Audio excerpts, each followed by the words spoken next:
Good afternoon guys, for today's video ay gagawa ako ng pancake di pandesal. Yan po lahat ang ingredients na aking gagamitin.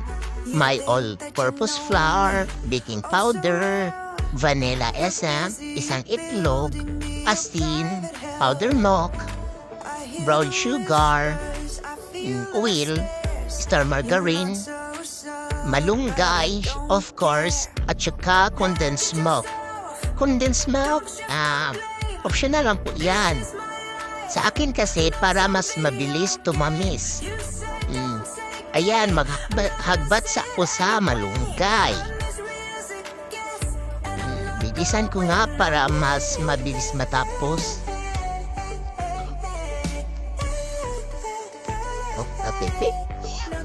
Pagkatapos niyan guys, pagkatapos kong maghagbat, ay magpakulo muna ako ng 2 tasa na tubig. Malapit na ako matapos.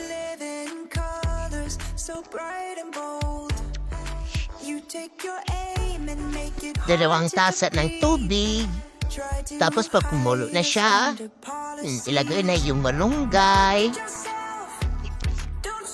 Tapos maya-maya kunti ay hanguin ko na. Tapos yung 2 cup ng sabaw ng malunggay ay yun po ang aking gagamitin na ihalo sa aking mga ingredients. So ayan, kukuha na ako ng 2 cups of all-purpose flour. 2 cups lang po. Depende sa inyo kung 1 cup lang ba ang gagawin nyo. Sa akin kasi ay 2 cups na po para marami-rami na.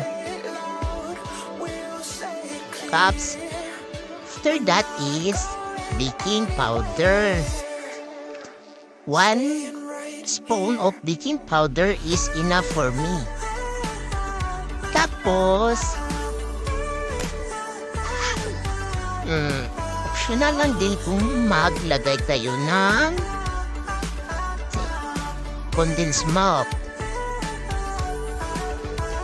Brown sugar lang yung ginagamit ko kasi wala kaming white sugar.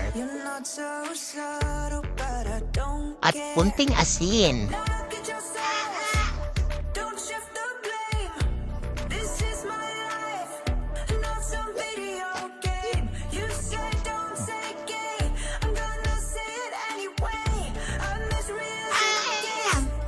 Maya-maya ay idalagay ko na yung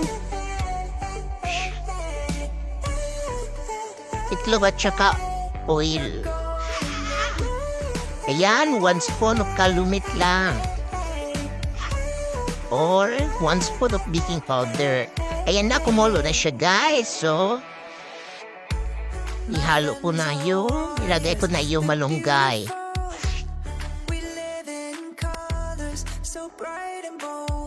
2 cups lang po yung ginagamit kong tubig. Yan, paghaluin ko na lahat. Kailangan din, huwag nyo muna ilagay yung mainit pa na, ang tawag nito, mainit na malunggay at pinakulo ang malunggay. Kailangan ay hindi na siya mainit.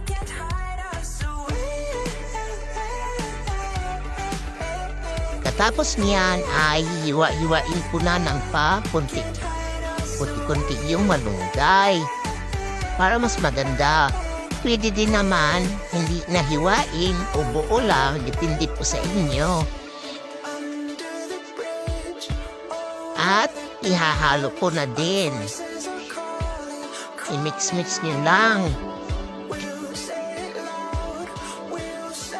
Pagkatapos niyan, mga ilang minuto bago nyo pa lulutuin.